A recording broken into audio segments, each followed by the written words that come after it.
What's your favorite George Carlin joke? I have a lot of them. Along with the stuff. The stuff one was always one of my favorite ones.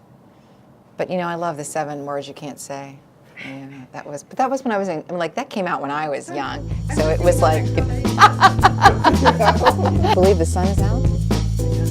Unexpectedly, and they give you a little room to sleep in that they don't use that often. All right, got a little intro with that. Right. Good morning. Back again with this video journey that I told you about in the first video.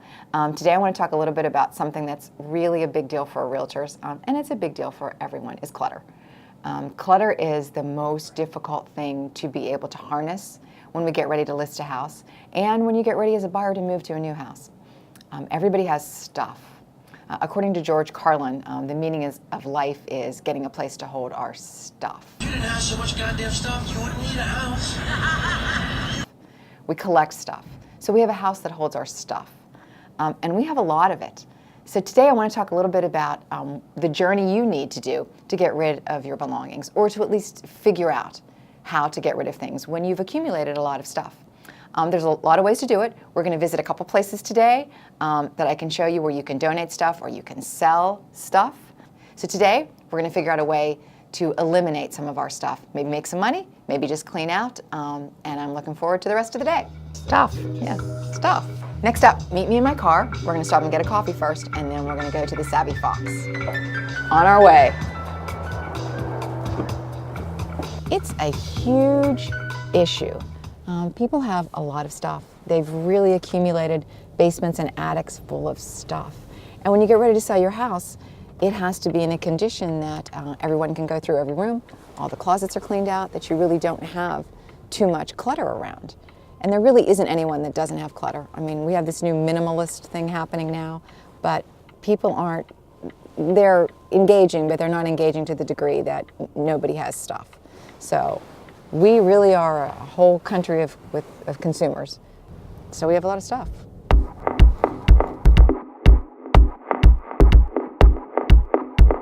No, just a dark roast.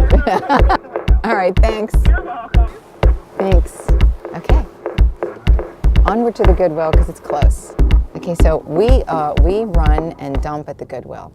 So what happens is it has this great drive-through. So you bring your stuff through the drive-through, the guy comes out the back, it rings a bell like the old service stations did, the bell rings inside, they come out, and you unload your stuff, and you can run away. But you can get a tax receipt. We did it. Cool. I think we got our B-roll. Who knew how many people would be at the Goodwill dropping things off today? Who knew? It proves your point. All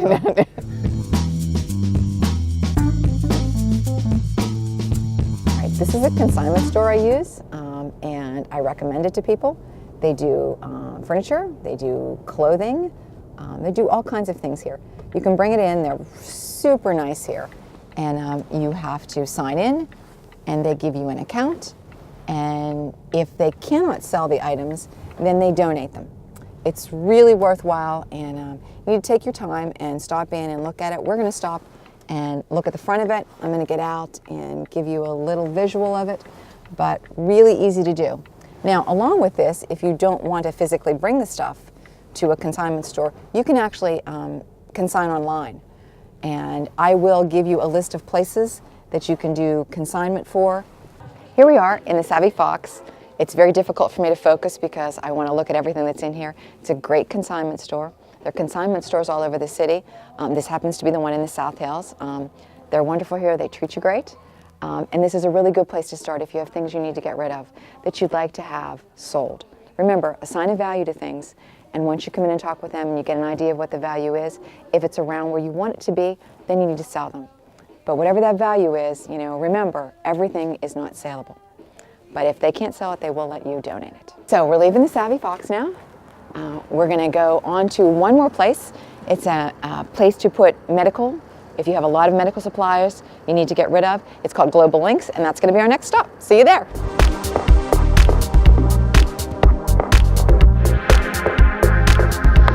Here we are at Global Links.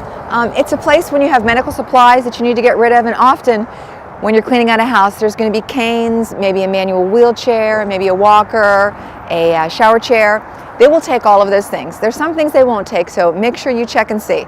But medical supplies are a big thing often that people have to get rid of in a house. Hope this helps. Let's finish up today back in my office with a few tips of online places that you can do things, and also some places that might be able to pick up things at your house if you're unable to bring things to them. All right, so that was our quick tour. We're back at Howard Hanna. I'm going to go in and give you a few final suggestions. So we're back at Howard Hanna, and we've toured around places to take your stuff when you're trying to unload and declutter your house. And I have more places I can give you. There's online places that take clothing, that take electronics, that take jewelry, that take furniture, that are available to you also. I'm going to put a list of them and we're going to add them online for you to look at. But if you have questions, add them in the comment line and I'll try to get back to you with places you can take things. Also, you have the veterans, you have Salvation Army, you have St. Vincent de Paul. They often pick up furniture and things and they're able to reuse it right away if you're planning on donating. And I hope that I helped you figure out how to eliminate some of your stuff. Have a great one. Until next time. I'm sorry. Ryan swearing.